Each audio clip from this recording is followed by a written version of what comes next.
नमस्कार, लोकतंत्र मिररच्या टॉप 25 मध्ये आपल्या सगळ्यांचं स्वागत आहे। मी आहे आपल्यासोबत पल्लवी। तर चला एक नजर टाकूया आजच्या ठळक बातम्यांवर। निखिल पिंगळे साताऱ्याचे नवे पोलीस अधीक्षक तुषार दोशी यांची सांगलीत बदली। गोकुळ वादावर आंबेडकरांची प्रतिक्रिया, मुश्रीफ पाटील वाद चिडगला। निवडणूक आयोगाची 13 लाखांची लूट, खासदार कार्यालयाशी कनेक्शन उघड।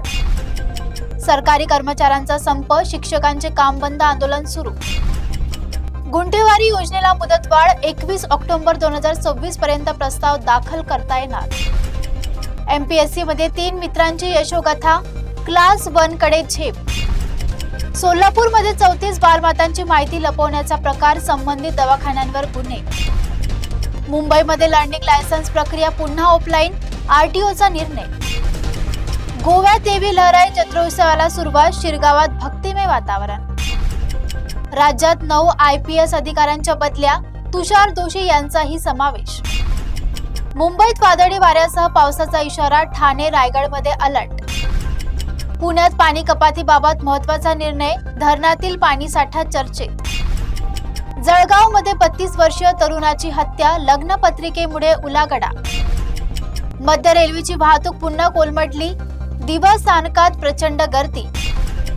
20 ते 24 एप्रिल दरम्यान वादळी पाऊस व गारपीट, हवामान खात्याचा अंदाज।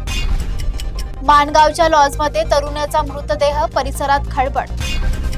राज्यात बच्चू कडू यांना विधान परिषदेची ऑफर, शिंदे सोबत चर्चा। बारामती पोटनिवडणुकीत प्रचाराचा शेवट, मुख्यमंत्र्यांची सभा। यवतमाळमध्ये अवकाळी पावसाचा तडाखा, तीळ पिकांचे नुकसान। अजितदादांच्या बारामतीत सांगता सभा, देवेंद्र फडणवीस प्रचारासाठी येणार। सांगलीत तुषार दोशी यांच्या बदलीनंतर प्रशासकीय हालचाली। अशोक खरातचा नवा कारनामा उघड, एकाच नावावर 32 बनावट खात्यांचा घोटाळा। LPG सिलेंडरसाठी नवा नियम लागू, आता DAC नंबरशिवाय डिलिव्हरी होणार नाही। विकसित महाराष्ट्र 2047 साठी ठोस प्लॅन, प्रादेशिक तफावत कमी करण्यावर भर। बदलत्या हवामानामुळे नागरिकांना सावध राहण्याचे आव्हान। सध्या इतकंच, बघत रहा लोकतंत्र मिरर।